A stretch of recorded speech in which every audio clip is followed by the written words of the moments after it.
Thank you. Thanks.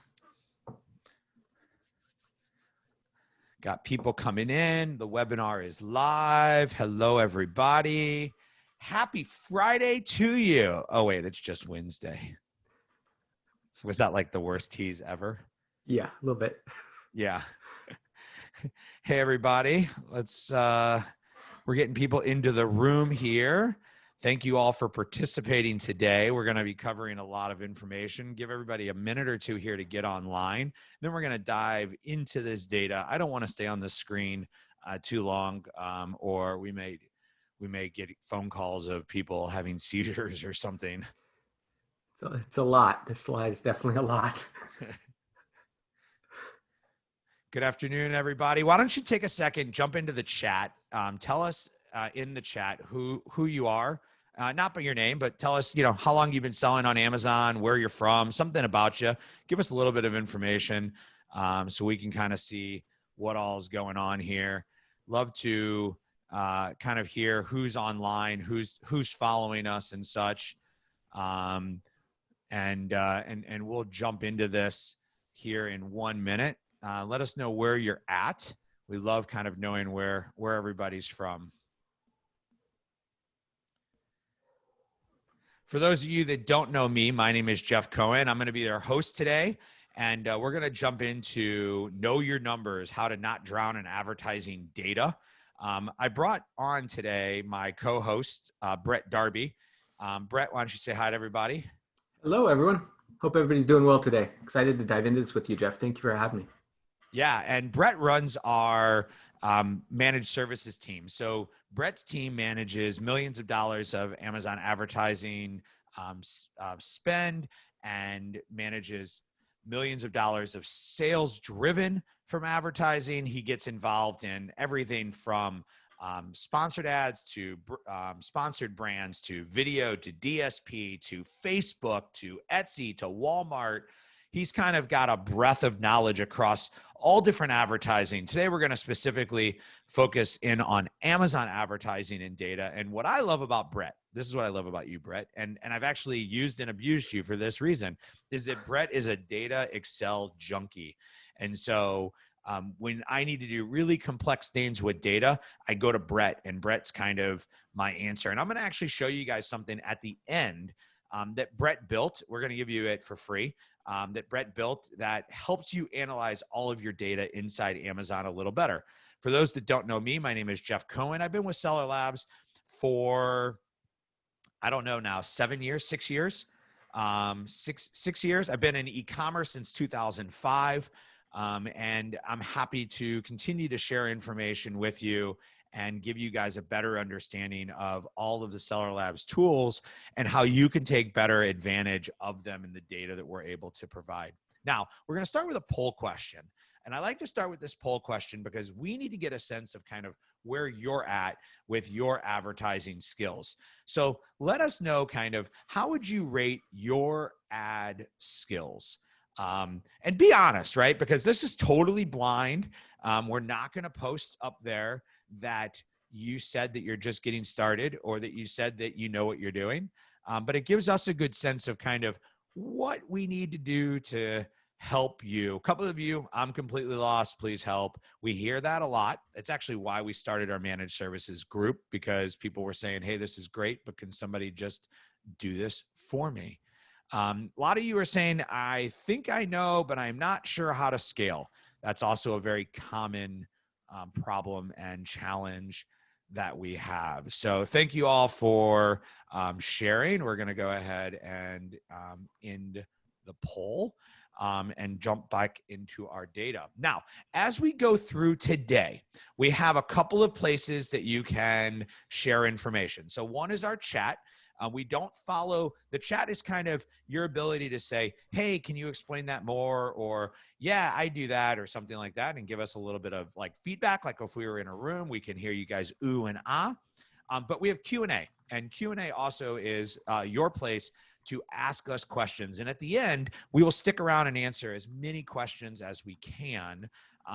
Now, remember, the more specific your question to your business, the harder it is for us to answer on this call. So we'll try our best, but we can't always guarantee that. So Bret, why don't you take a second and talk about how you and the managed services team approach advertising when you're looking at a client and building out an ad campaign?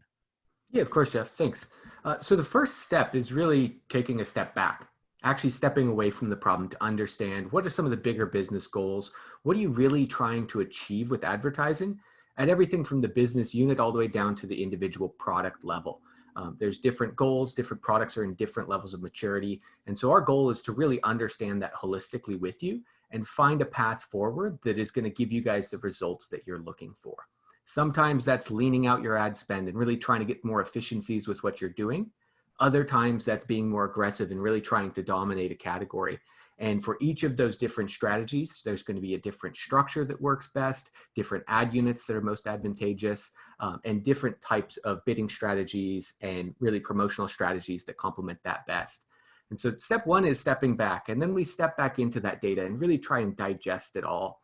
So we look at organic versus paid. We look at search term data, we look at your advertised product reports, really try to understand whether or not the things you've been doing to date are driving the growth you want to see, and figure out where we can maybe cut out some things that are redundant or aren't working in your favor, and then start doubling down on the things that actually make sense.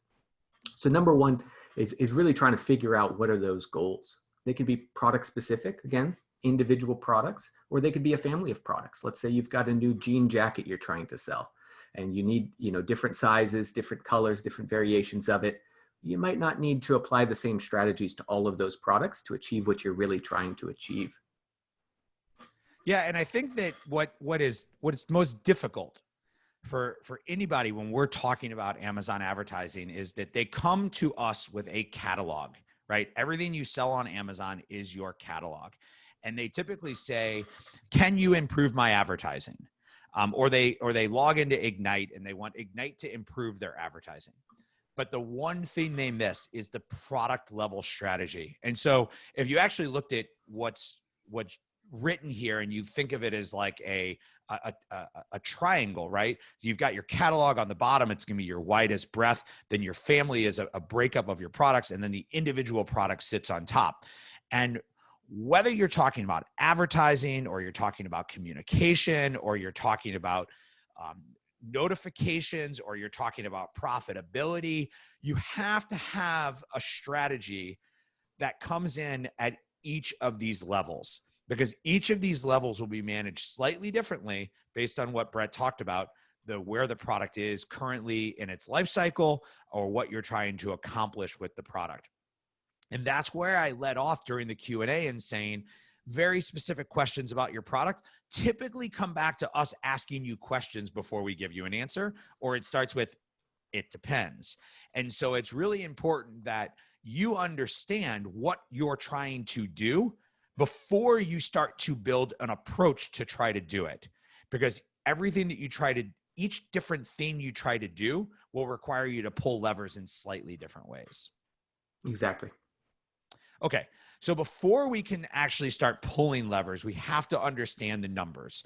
Now, if you watch Shark Tank at all, right? If you get beat up in the Shark Tank, you typically beat up in the Shark Tank because you don't know your numbers.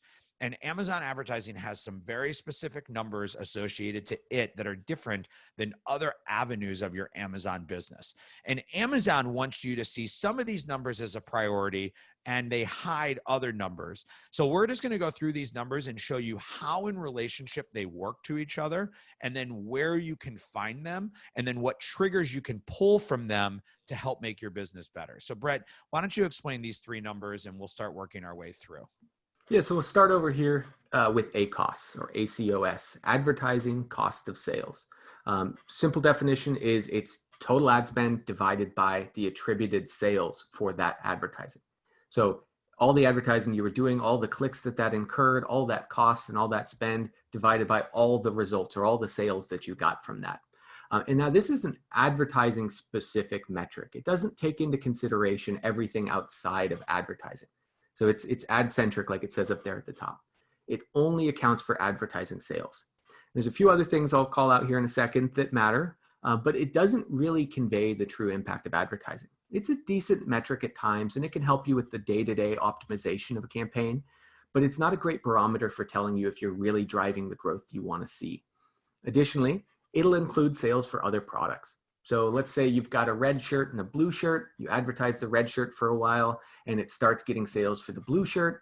Those sales are going to be directly attributed to the red shirt that you were advertising.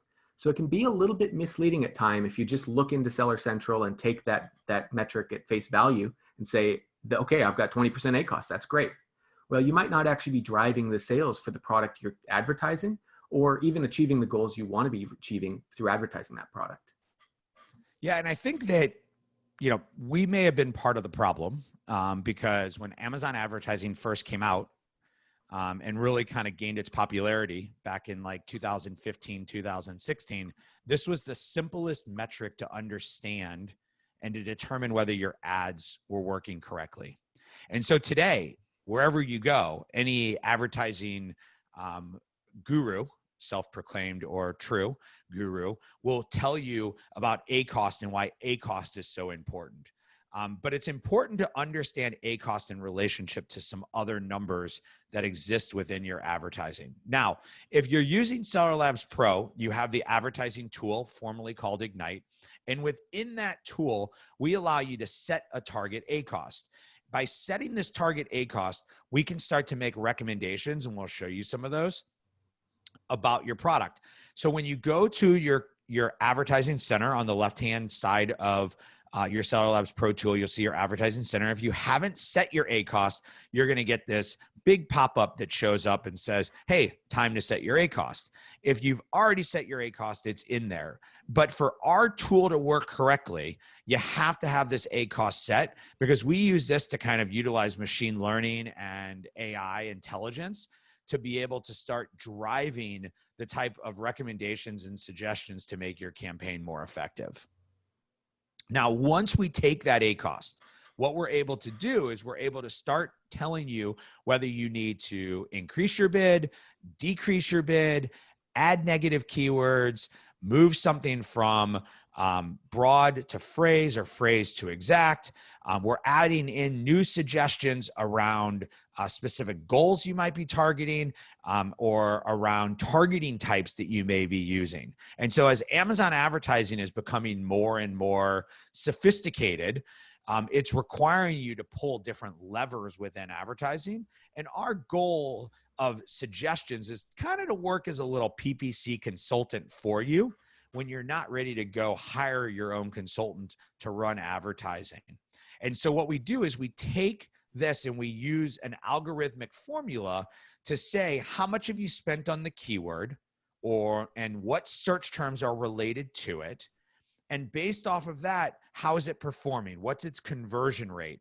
And using calculations and mathematics, we're able to tell you with a certain level of confidence whether a decision that we recommend is good or not. And then based off of importance, we can determine whether that is going to really increase your business, either by saving you money or by making you money. And so this becomes a huge time saver for people who don't completely understand advertising, but want to be able to digest all the information that can exist on Amazon and put it into a digestible format that allows them to take action and not just be paralyzed by the data that they're looking at. All right. So we talked about ACoS. Let's talk about the second number some people refer to as TACoS. Yeah, so TACoS is total advertising cost of sales. And so this takes a step back from just looking at your advertising to looking at organic and paid sales combined. And so you're actually looking at the ad spend for a time period divided by gross revenue or total revenue for that period, so that you can actually understand what is the impact to your bottom line. It essentially sizes those numbers more correctly so that it's easier for you to do some of that math. And it's also a better barometer for whether or not you're either over investing in your ads or under investing. And it can point you in the direction of some important tweaks that you might need to be making to your campaigns. Now, we don't just use TACoS, we actually use ACoS as well. So we use them in tandem. And it's important to note that there's a little bit different applications for both. But I find TACoS to be one of my favorite barometers for measuring success and determining if you're doing the right things in advertising on Amazon. So again, it's non-ad centric, takes it outside of just the advertising view and compensates for that by using total revenue as well. Again, I mentioned it sizes those numbers the same. And the third bullet here is great because it gives you a good example of what I'm talking about. You've got 30% margin, 5% tacos for that period. You've actually got a 5% hit to your bottom line. So now you've got an actual 25% margin. Makes that math so much simpler than looking at just ad sales and something of that sort to make sense of this. Yeah, I think this goes back to, I mean, this is the way I learned marketing back in the 90s, right? When we didn't have the type of data that we had. And when you look at a company like Coca-Cola, 3M, the traditional CPG companies, they didn't have any way of calculating an ACoS when they were putting a billboard up or they were running an ad campaign on TV. They would get maybe ideas like cost per impression and things like that. But what they do is they look at their total amount of sales that they generate for a product and their total amount of advertising that they spend, and that calculates their total cost of advertising for that product. And so we're going to show here in a minute how these numbers start to interact with each other, but it's important to really look at all three of these numbers in relation to one another because they don't always work in a sense that one goes up and the other goes down, or one goes down and the other goes up. Yeah, and ROAS is another great one, or return on advertising spend. I love this metric as well, and I use this one just like tacos and ACoS. And this is going to give you an idea of distributed ad sales based on every dollar in ad spend. So there's a simple way to think about this. If we can jump to that next slide. I'm going to use the vending machine analogy because I think this gets your mind kind of wrapped around how to interpret this result more. Essentially, for every dollar you're putting in, you're getting something back. And so ROAS is that measure of what you're getting back. So if you're putting $1 in and your ROAS is 5, then you're essentially getting $5 back on every dollar that you invest. And so then it's just the simple question of how much more do we want to keep funding this? Now, I will say that ROAS has recently been made kind of the de facto result in Seller Central.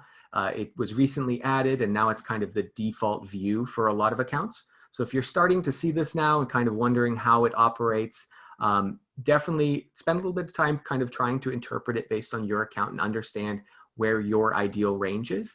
But ideally, you should be able to look for a range and say, I want ROAS between X and Y, and pick some realistic numbers and then work towards achieving those results. Yeah, and the reason why Amazon's showing you ROAS is because if you look at large, super large advertising companies, everything in their mind is return on ad spend. Yep. And so they don't really dive into the ACoS tacos mentality within theirs. They're showing you, hey, you're spending $100 and I'm giving you, $1,500 back. Do you want to keep spending money? Mm-hmm.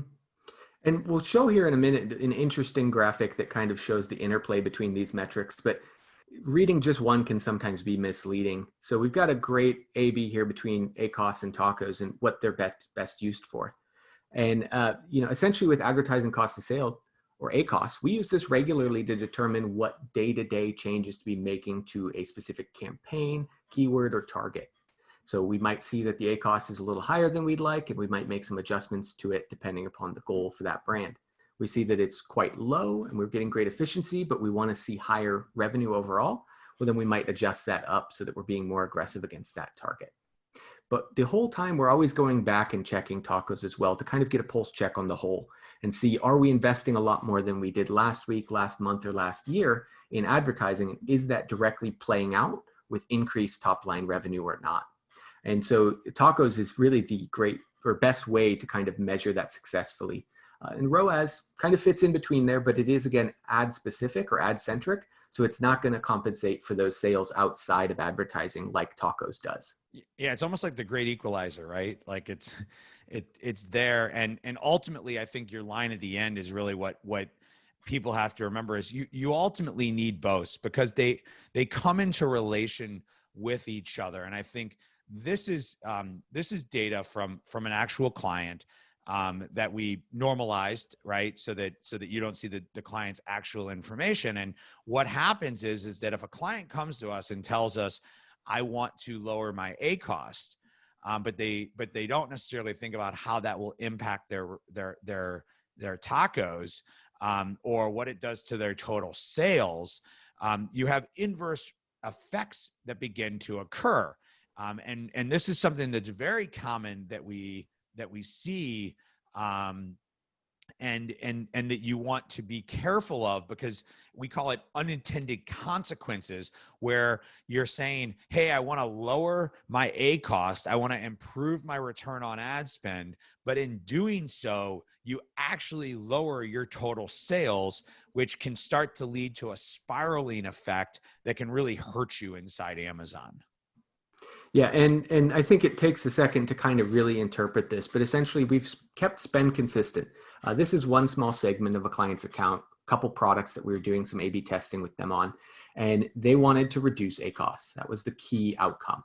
And so we operated on that belief that we're going to get that ACoS down, and we were able to. But some of those unintended consequences were the percentage of paid sales relative to total sales didn't turn out the way we wanted. So paid sales started to increase, even though we were getting a lower ACoS, the CPC came down. Everything looked to be moving in the right direction based on that goal, but total sales came down as well.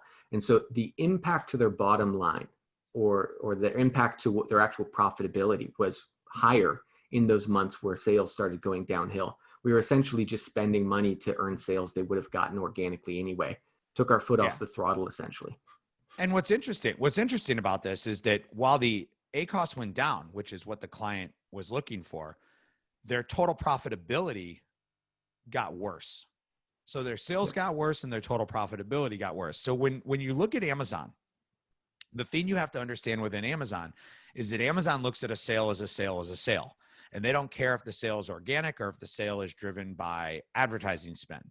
And your position and your keyword position is all driven based off of your sales velocity. And so as you start to play with your reduction of ad spend, or in other regards, you start to impact other things that may occur in that balance between organic sales and paid advertisements. So one of the keys to all this is staying organized. And the first recommendation that we make in staying organized is the way you name your campaigns. And our team takes a lot of time in developing naming structures for campaigns, because if you don't name campaigns in an organized fashion, it's really difficult to move your keywords or your search terms around. And so an example of this, to kind of keep it at its simplest form, is to move an auto campaign to a manual campaign. And when you're trying to move from an auto to a manual, you want to have the campaigns named the same, but only have the difference being auto and manual, or product and auto and manual, so that you can actually look at the product or the family of products and then the type of campaigns that you're running, and you can move between those campaigns pretty seamlessly. Now, one other thing that you want to do with inside Amazon is to use campaign groupings. By grouping multiple campaigns together, you can actually look at how the collection of a group of campaigns are doing. And this is really critical, because today you might have video ads, you might have sponsored brands, you might have product targeting, you might have auto campaigns, and you can look at the ACoS for a particular campaign, but you also need to look at the ACoS for a group of campaigns, and the TACO for the product or the group of campaigns that it's part of. So by doing groupings within our tool, it allows you to put auto filtering in place to look at a set of campaigns or a set of keywords that are all part of the same group, thus allowing you to take bulk action and really work to optimize a family of products, or just even a single product that might have multiple campaigns associated to it. And my team uses that feature all the time, Jeff. It's a huge time saver, because once you've got those goals defined for a group of products, you can quickly start to filter just to that group and use your own criteria for it. So those product launches that are maybe not expected to perform at a great ACoS, totally different criteria than the more mature products. And we can quickly get to each view without spending a lot of extra time to download reports and analyze things. So there's two data points within Amazon that Bret and I consider our bread and butter. So the first one is not on this slide, and that's your business report, which gives you your session data and allows you to understand whether you're having a conversion problem or a traffic problem. We're going to touch that in a little bit. But the second one is the campaign placement report. And once Amazon really gave us insight into where our ads sit from a placement perspective and how they're performing, it allowed us to start making bid adjustments to those. And so we can actually break down ACoS now at a placement type level to understand that when we're on the product page, we don't perform as well as when we're on the rest of search or the top of search. Now, this is where you get into just doing some straight up math, right? Because by understanding your conversion rate at a particular ad placement, it allows you to adjust your bids based on how that placement performs. And so if you know that that at top of search, your conversion rate is double than rest of search, then you can actually spend significantly more to get that space. And so it's really critical and important that you understand not just how your ads are performing, but how their placement is performing so that you can adjust bids. Amazon has created bid control functionality to allow you to do one thing: spend more money. And I think I've done the math before, and you can spend 1,800% of your original bid based on you maximizing all of the settings. Think about that. 1,800% of your original bid, because you can actually upbid in several different areas. And so it's critical that you understand the data that comes in at these different areas, that you understand how your ads are performing based on different placements, and that you understand how your ads are performing based on the different types of ads that you're running to be able to drill in and figure out which ones need the most work. I don't want to keep working on my product page ads when my conversion rate is 2.3%. I want to work on my top of search ads, which are at 8.6%. The other thing that we've implemented is the ability to do auto scheduling, turning your ads on and off based on the time of day. This allows you to make a campaign last longer, or it allows you to target your campaign based on when your orders are coming in. So if you have enough order data to understand when your orders are maximized, you may want to turn your ads on and off based on that. Now, if you have enough budget, our recommendation is to always keep your ads running. But another way to use bid ad scheduling is to have ad campaigns that are more aggressive during certain times of the day and other campaigns that are less aggressive during other times of the day. So I might run from midnight till 8 a.m. I might run a 50-cent bid, but from 8 a.m. till midnight, I want to run a $1 bid. So I can turn one campaign off, turn another campaign on, and I can kind of seek to drive up bids during times that I find to be more competitive for me. The last is our suggestion automation. Actually, we might have one more after this. So we talked earlier about the suggestions, but we've actually built in the ability to automate these suggestions. So you can actually say, anytime a suggestion is created and it hits a certain confidence or a certain importance, go ahead and accept it. Now, on day one, I don't recommend you come in and start automating suggestions. You should go into the recommendation engine. You should be looking at the suggestions. We have a lot of detail for you to read to understand how we calculated what that suggestion is. Use that information to determine whether you agree with us or not.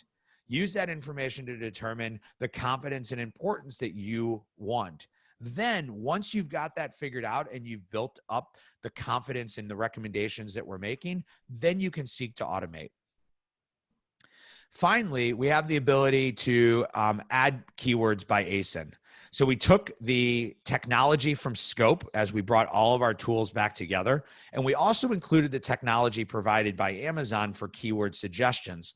And so if you're not really sure what keywords you want to be adding, you enter your ASIN into the top, and it's going to start to recommend keywords to you. And it's going to give you a strength of that keyword, strong, neutral, or weak, basically telling you how well it believes that keyword is associated to the product that you're trying to sell.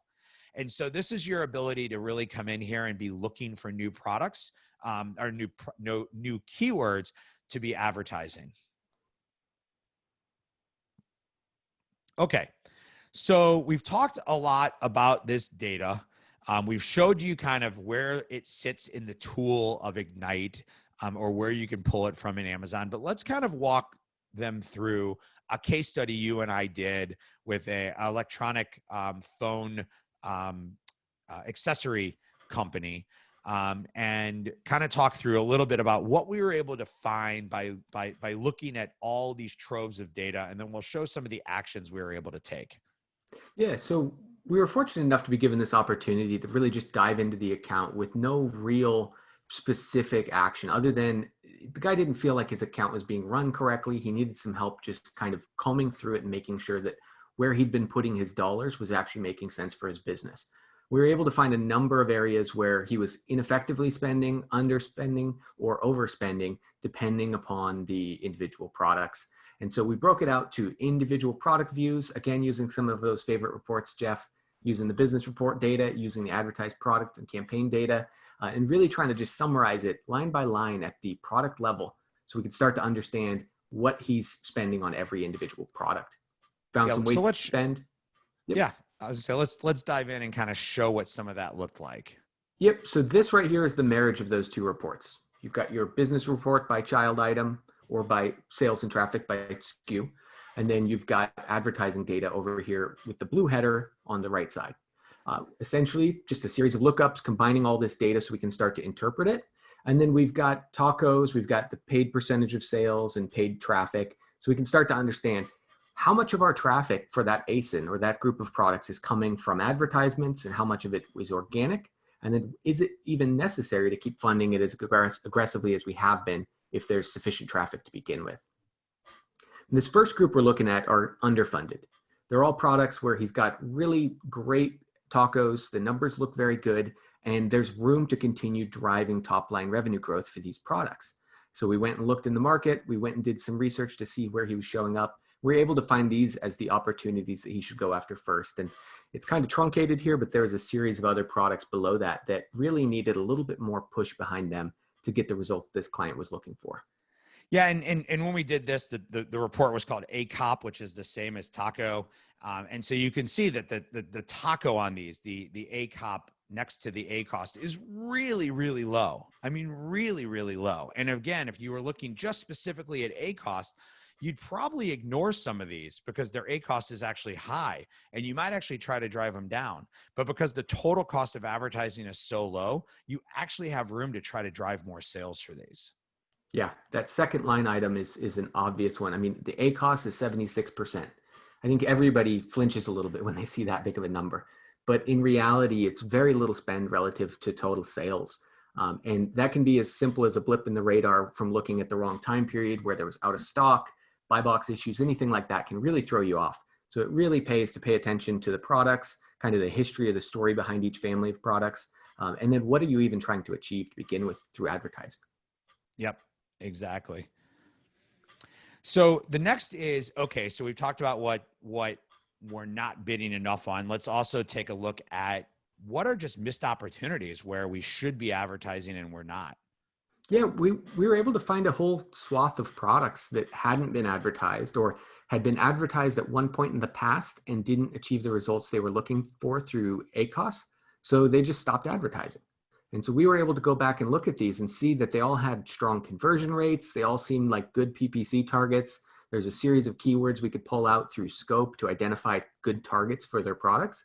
And it's as easy as just building out those campaigns now and going after those. We were able to help them define some better goals and understand that there's different points in a product's life cycle. It's going to perform differently at different points in time. And you really got to understand that as you look at your advertising data to interpret whether it's good or bad for you. Yeah, and not every SKU needs to be advertised, right? And that's something that's really important to understand, is that we don't necessarily believe that every SKU in your catalog needs to be advertised. Your catalog follows an 80-20, meaning that 80% of the SKUs will drive 20% of your sales, and 20% of the SKUs will drive 80% of your sales. And you probably have a family of products that are driving 50% of your sales that are representing about 5% of your catalog. So you always want to focus on those first. Now, what Bret was kind of talking about earlier are some of the smart filters we have built in. So what Bret was able to show you is how he does things through some Excel spreadsheets. We've also built in smart filters. So we've really kept them simple, right? I want to look at poor conversions. I want to look at things that are unprofitable. I want to look at good performers. And so you're able to go in at a campaign level or a keyword level and look at some of these preset filters to identify some of these suggestions of bids that you're overbidding or underbidding, or changes that you may want to make. Okay, so we have the ability within our business to analyze thousands of campaigns every month. And that's just for our clients and prospects.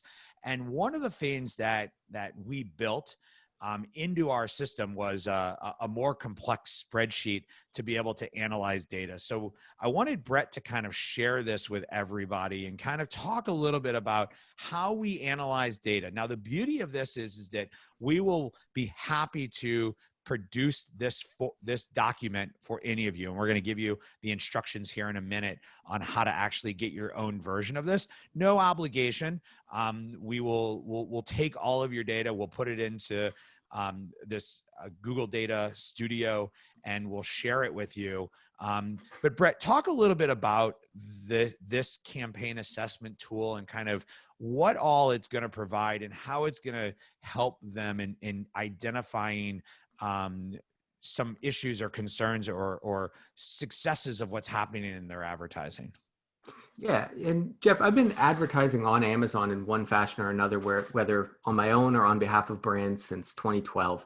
And through all that time, I really found that you've got to find shortcuts. You've got to find ways to save yourself some time so that you're not looking at endless spreadsheets.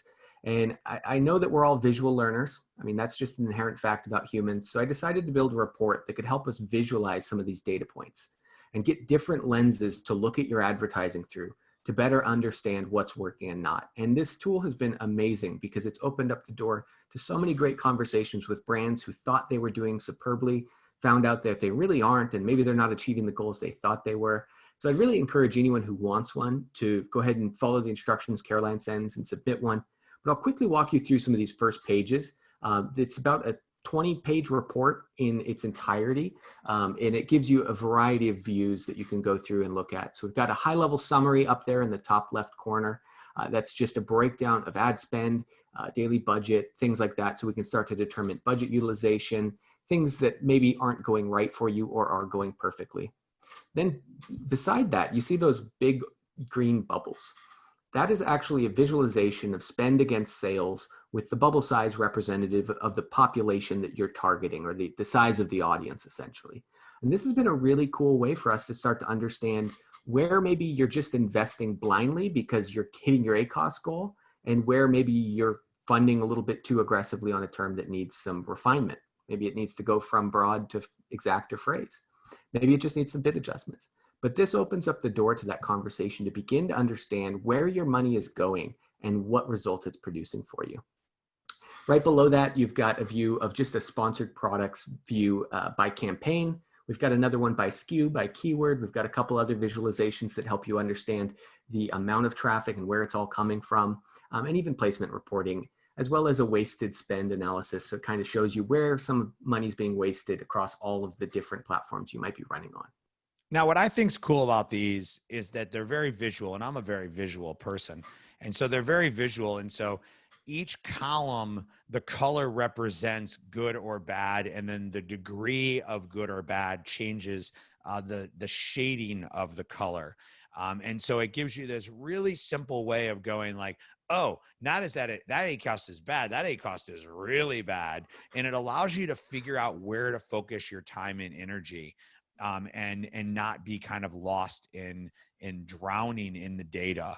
And I think that, that's the title of the presentation, is that we're drowning in all this data, whether you're using Ignite, whether you're using Amazon, whether you're using another third-party tool. the amount of data that you have is so abundant that if you're not able to look at the correct data and make actionable decisions off of the data, you drown in that data and then you end up not making any decisions at all. And so that's why we built this out. We built this out really for our managed services clients to be able to see, are we improving? Are we not improving with their campaigns? But we decided to make this kind of available to other people that we work with so that they can kind of see, where are they today? What kind of benchmark do they need to set? And how are things working? So why don't you talk about these last 3 reports, and then let's get into some Q&A, because I see some good questions coming in.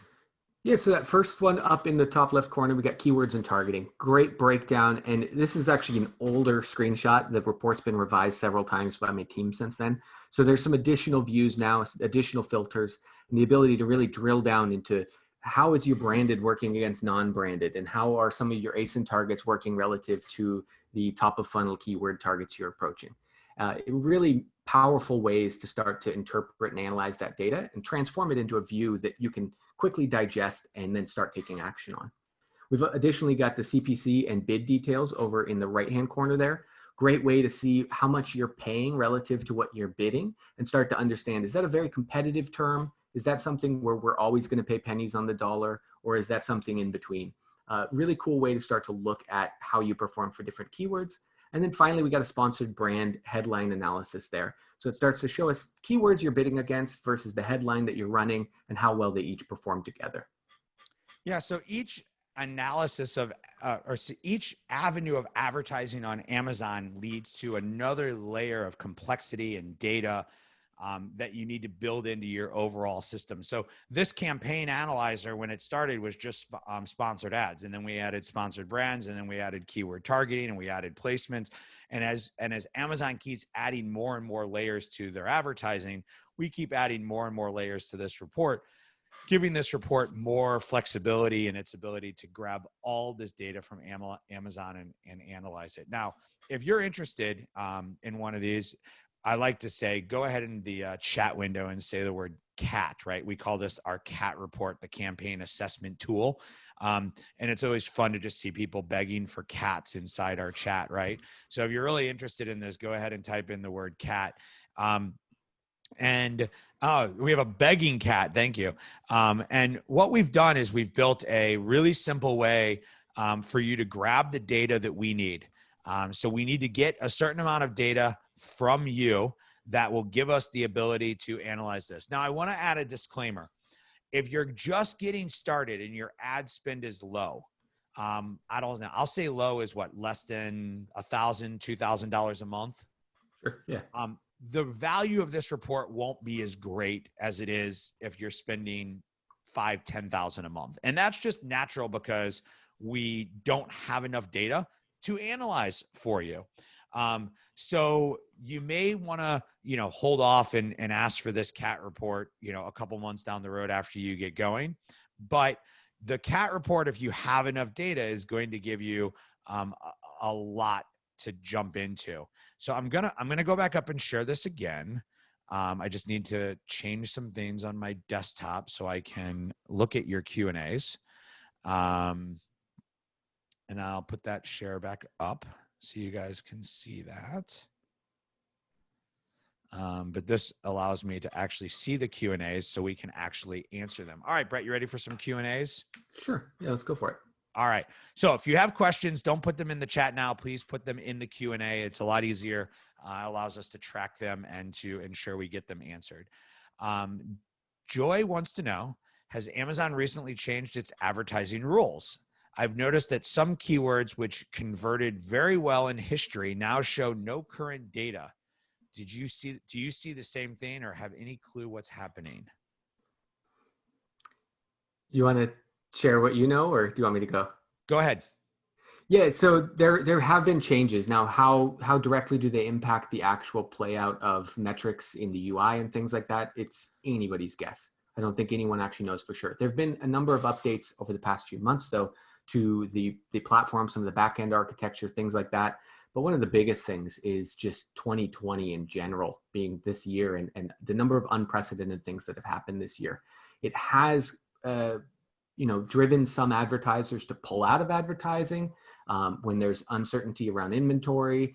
It postponed Prime Day. It's changed a number of things to where consumer habits have changed to a degree. And there's a really great report from McKinsey. I'd encourage all of you to seek it out and read it. Talks about consumer habits this year and how 75% of consumers have decided to change some of their shopping habits in 2020. That's Yeah, and if 3 out of 4. If you can grab that and share it with Caroline, she can post it in the chat for people. I think that, what I would say is that this is where we always kind of say, what else is going on with your product, right? So it's easy to say, like, I used to get sales from ads and now I'm not getting sales from ads. Do you have a new competitor who's come in and is being super aggressive? Has the conversion on your page changed in any type of substantial way? The first thing I would look at is your product suppressed? Or are you having buy box issues, right? So what's happened with your buy box and what's happened with your product listing, those things all have impact on your ads and your ability to sell. We did have one client who was humming along really well, and their ad cost increased significantly. And we found that a new competitor came into the space and was being super aggressive with what they were doing, taking over a lot of the top placement that they were getting. And they were paying more for placement that wasn't as good and not performing as well. And so there's a lot that goes into what happened to my ad. But those are some of the areas that I would start and look into. All right. Sarah wants to know, we've started using sponsored brand videos, which are performing very well. We aren't seeing the campaigns in the campaign lists. Do you have support for sponsored brand videos, or will you in the future? So I think that means specifically within Ignite. But why don't you talk specifically about how you're using sponsored brand videos and how they're performing for some of your clients? Yeah, so far we've seen spectacular results with them. I think it does come down to the product that you're choosing to advertise. And again, content is king. It's so important that you have great content, and really think about the experience of that content. It's going to start rolling immediately. And so you've got to have engaging content from the moment it starts, and there's not going to be default audio. So you've got to imagine that somebody won't hear, at least for the first few seconds, if they don't turn it on. And so once you've thought through those things, it's a matter of just creating that content. But we've seen budget conscious brands come up with a simple slideshow they do on their computer in a matter of minutes and have some text overlays and some free music online and get great results. Very small scale, but great results nonetheless. Then we've seen other brands take it to a professional production team with a whole script written out, and they're doing spectacularly with those types of ads. It's a great tool for brand defense, and it's a great tool for conquesting as well, targeting your competitors' brands and their terms. It's just such an engaging video experience that it is going to outperform a lot of the other ad units for right now, at least. Now it's going to get more competitive and that might change, but I think if you can get in that door very soon, it's definitely a worthwhile exploration for most brands. So if I remember correctly, we had a demo day today.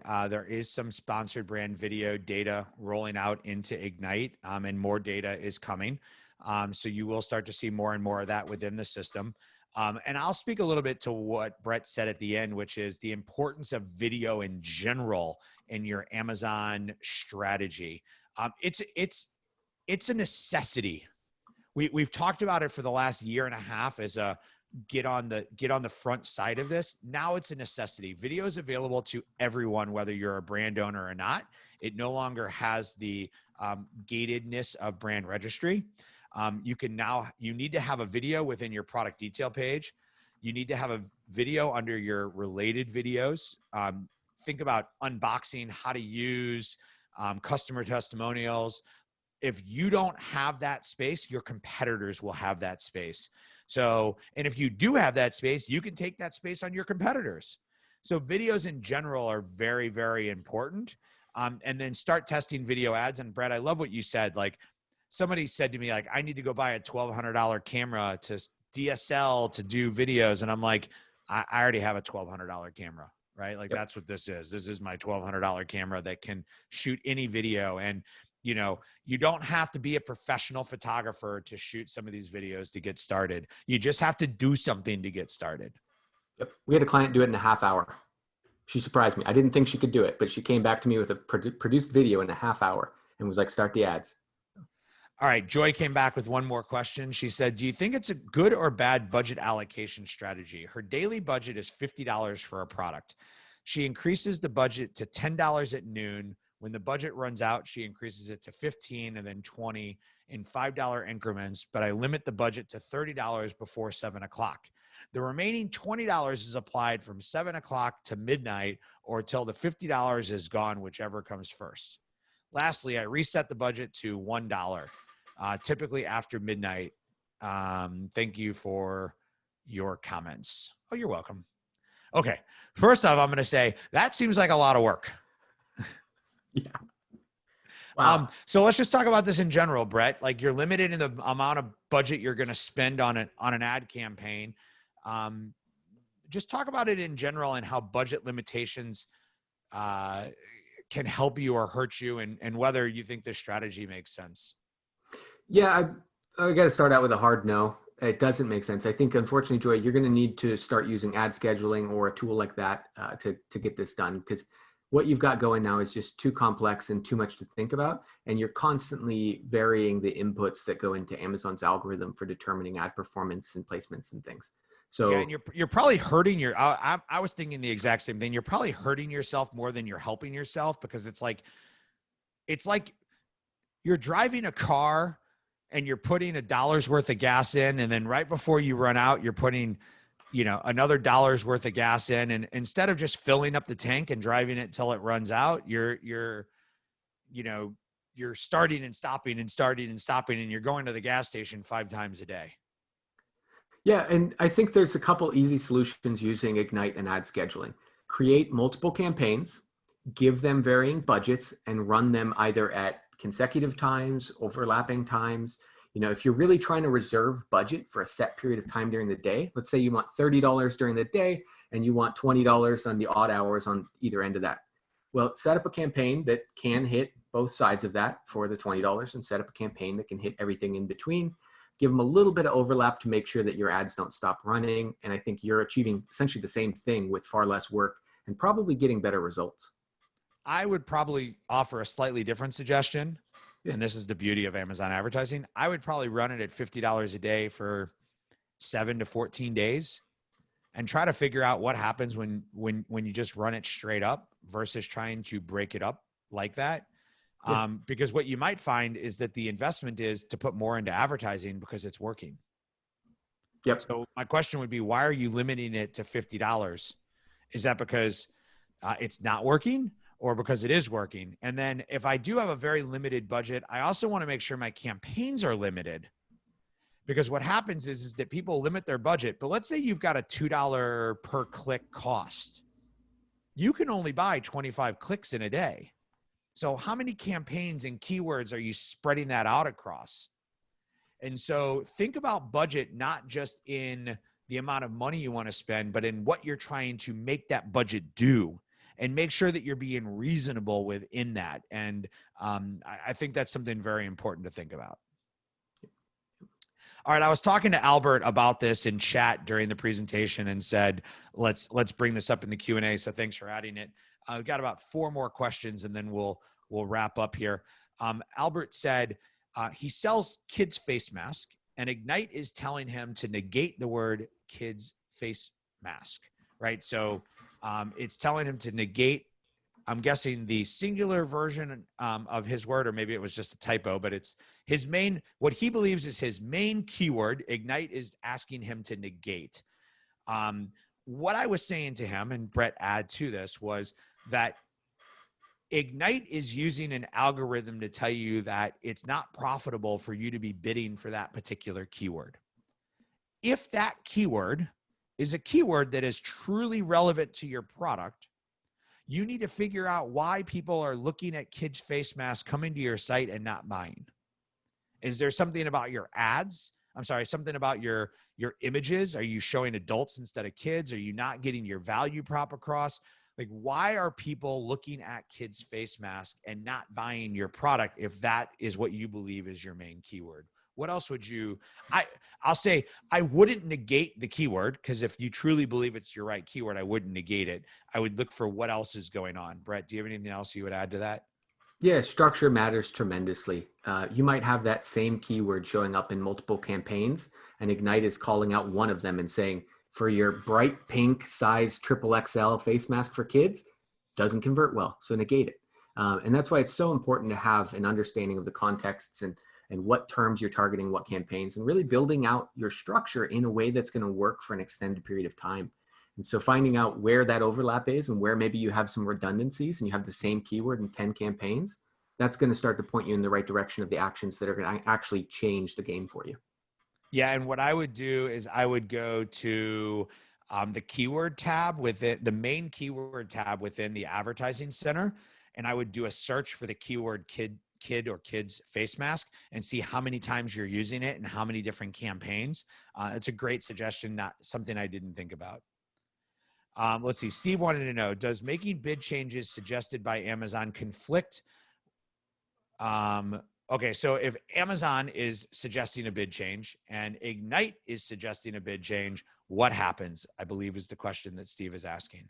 Why don't you talk a little bit about, Brett, when you have a lot of clients who come to you and go, these are the suggestions Amazon is making. How do you look at Amazon suggestions versus either Ignite suggestions or one that your team creates? Yeah, and it depends on the account, but for the most part, there's a lot of redundancies in those, and they're very similar. The problem is they might be looking at slightly different time periods, and they might be looking at not the most current state of things. So you just publish that change through Ignite, your bid is now decreased, and Amazon publishes it and says, yeah, decrease your bid. And so you decrease it again by another 20 cents. You've got to be really careful about that. And when we've inspected the recommendations from strategic account services and technical account managers at Amazon against what our system already recommends, it's almost a mirror. Most of those suggestions are quite similar. So there's differences in keywords, there's slight differences in bids and things like that. But for the most part, the recommendations are against those same series of either keyword targets or ad groups that are performing outside the bounds you want. And then also remember that your suggestions in Ignite are based off of your particular goals, and the ones from Amazon are not. Yep. That's a huge thing. And so my recommendation is typically to pick one or the other. And I'm not saying like cancel your Ignite subscription, because I think that Ignite does a better job than Amazon, because we're actually taking your goals into consideration when making the suggestion. Whereas Amazon is just saying, hey, if you bid more, we think you can do better. They don't know what type of profitability and other pieces of that equation that are not part of their calculation. And one of the biggest things, Jeff, is in Ignite, you can then go look at that keyword and then start querying different time periods. They might be looking at the past 2 weeks and saying you need to have your bid. And then you go look at the last month and see that you had an out of stock and that actually things are okay. They're just taking a snapshot. So you got to look at a bigger picture. So Brian was asking if I'm assuming it's the campaign assessment tool that he's asking is available within Seller Labs Pro or only for managed accounts. The campaign assessment tool is a one-time data report that we do. It's available to any of you that came onto this webinar today, whether you're a Seller Labs Pro customer, a managed services customer, or just looking at our software and aren't using us today. So that's available to everybody. Finian wanted to know, when discussing the example inverse relationship between ACoS and TACoS, with what level of confidence are you able to say that the decrease in organic sales during your work on the advertising campaign was directly related to these changes, or could it be unrelated? So it's a great question, Brett. I hand you the hard ones. Okay. So I want to reread it because I want to make sure I've actually got a good answer and not. Yeah, I think what he's saying is that what we said was that by changing ad spend and ACoS, it inversely impacted TACoS, right? It reduced the total number of sales. And how do we know that advertising is what did that, and maybe not seasonality or something else? For that particular study, I am 100% certain that it was attributable to the things we did with ads. But that is because we were going into the peak season when it should have been ramping up. And we were able to look at the percentage of ad traffic versus organic and see that we were driving the lion's share to begin with. And so as we started to pull back, we started to see those kind of problems crop up.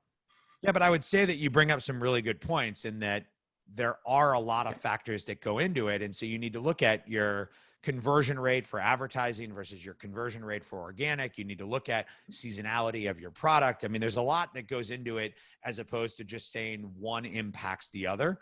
But Bret was able to answer that specifically. All right. Iris wants to know, is it possible to make ad timing also for sponsored brands? I know it works for sponsored products. I am not positive the answer to that. Do you know if our ad scheduling works for sponsored brand campaigns? I don't know offhand. Okay. We're going to dig into that answer and we'll come back to you, probably via email.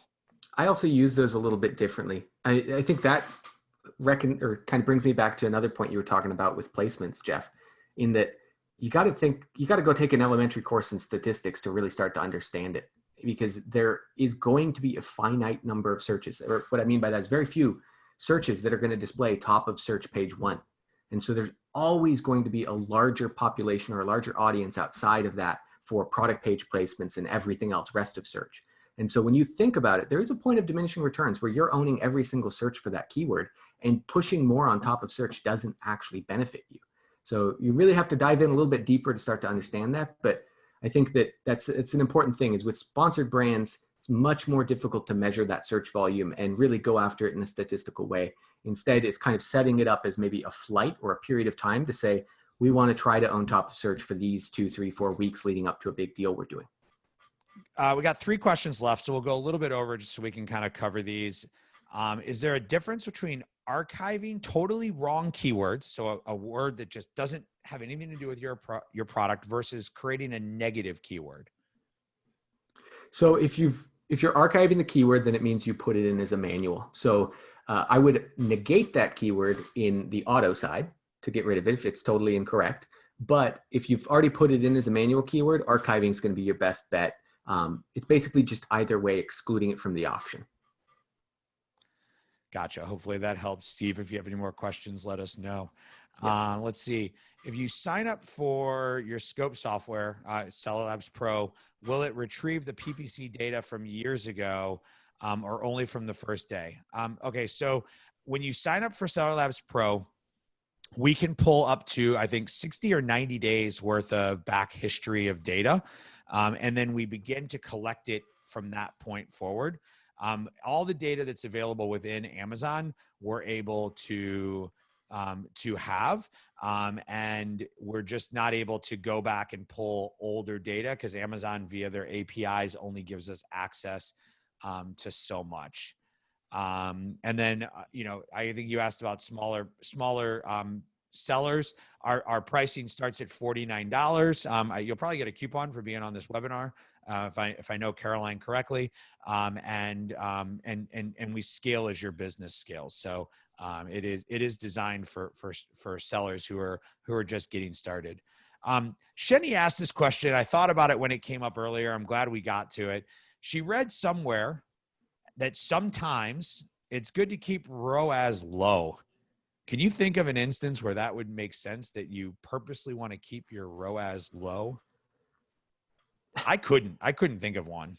No, I mean, I think it might be a misinterpretation. Like you might have a low ROAS and be okay with it. Like you have a new product launch and you're okay with running it, a dollar in, dollar out type thing, but there's no real reason you'd artificially keep it low. Yeah. I think ultimately what I would say is that you should have a purpose for a return on ad spend you're targeting, or a purpose for an ACoS or a taco that you're targeting. It never can be somebody told me that I should have a low ACoS. You need to have an ACoS based off of what you're trying to do with your product, the investment you're trying to make, the profitability you try to have. And that's the problem with listening to people like me. Not me, the other people, not me. But it's the problem with listening to webinars like this is that somebody on some webinar is going to say, a 20% ACoS is the target number you should have. And then everybody in the industry starts talking about 20% ACoS. 20% ACoS, I don't know what's your profitability. 20% ACoS, you might be losing money. You might be able to have a 70% ACoS because of your profitability. So all these things have to come into a calculation based off of your own business, your own metrics, and your own ability to be successful. And that's the best number that you can calculate for yourself. And we can help you with that through the campaign assessment tool to get an understanding of where your current profitability is. And that's what we do with our customers all the time, is help them determine that ACoS. And the easiest way to do it is to calculate your profitability, right? So you have your cost of goods. That's all of your cost in getting something to Amazon. Then you have your Amazon fees. That's all your cost of selling the product and getting it to the customer. And you subtract those two numbers from your total sale price. And the difference is your margin. Now, from that margin, how much of that do you want to have at the end of the day? And how much of that do you want to allocate to advertising? And if that number is 20%, you may or may not want a 20% ACoS. For everybody, it's different. Mm-hmm. I want to thank you all for coming on today. I want to thank you all for sticking around and for amusing me by listening. Thank you for your great questions. Bret and I are both available on LinkedIn. We're also both available through the Seller Labs website if you want to reach out to us directly.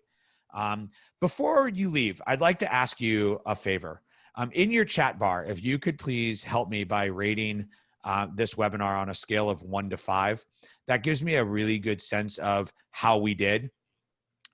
If you gave us a 5 and you're also a Seller Labs customer, we are looking for some people to provide ratings for us on a couple of different platforms, and we're willing to buy you lunch for doing it.